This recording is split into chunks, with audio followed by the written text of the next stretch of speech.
Welcome to Chandwell. My name's Michael and I'm building this N-scale model of Bradford Cathedral out of paper and card. The building is really starting to take shape now, and in this short video I'm going to show how I made the slim Sanctus Tower on the southern side of Sir Edward Morph's 1950s extension. I love its open belfry, still minus its bell here, and simple pyramid roof. I love the way that the rest of the extension hugs the tower and makes it such a focal point of this part of the cathedral. The tower is a simple tall rectangle built with 4 simple card walls.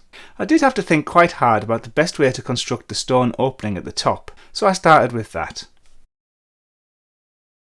The real tower is about 1.4 metres deep, which would be 9.3mm in N-scale. I decided that since 8 sheets of my 1mm grey board with sticky label covers would come out at 9.6mm, then that would be just fine.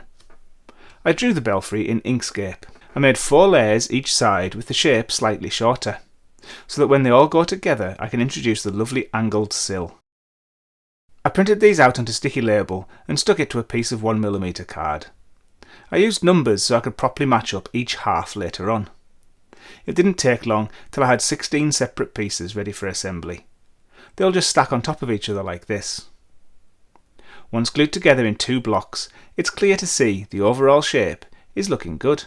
The steps for the sills look effective from both sides, but despite my best efforts, the inner arch is a bit scruffy and needs some attention. I bought this file at last year's York Model Railway Show and I've never had the need for it until today. I rubbed it over the arch for a while and then ended up with a lovely surface onto which I could glue the texture. But how long does the piece of texture need to be to go from the bottom right round to the top of the arch? I used Inkscape's measure path function and it told me that it needed to be 16.38mm. I arranged the shape of the stepped sills and then drew round it to make a rectangle 16.38mm tall. And then I added the scale scene's dressed stone texture to that. With these printed to 110 GSM matte photo paper, I applied PVA glue to the nicely smoothed surface. I used a watercolour pencil to take away the white edge of the piece of texture, and then gently placed it into the arch. A bit of touching up with the pencil takes away any remaining white patches. Before gluing the 2 parts together into a single arch, I stuck in a little matchstick-sized piece of card to represent the shaft that the bell hangs from, and then the 2 halves are glued together. That's not bad, but there's an obvious join down the front. I stuck it onto a strip of thin card the full height of the tower to give me a lovely smooth surface.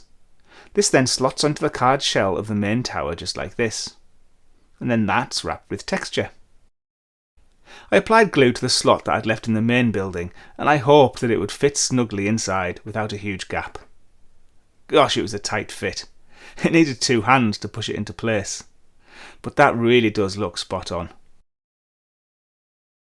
To finish, I used my no maths hipped roof technique to cut some triangles. And these are then arranged into a lovely little pyramid roof. Once the texture is on, it finished the tower to really give it the character of the real thing. I still need to decide how best to get a bell in there, and as an added challenge there is this beautiful sculpture of Christ under the hand of God by Alan Collins. Next time I'm going to talk about how I drew the tracery for these windows. Here's the video with my no maths hipped roof technique if you want to also make hipped roofs for your models without having to use a calculator. So until next time then, thank you for watching this update, take care, and I'll see you next time.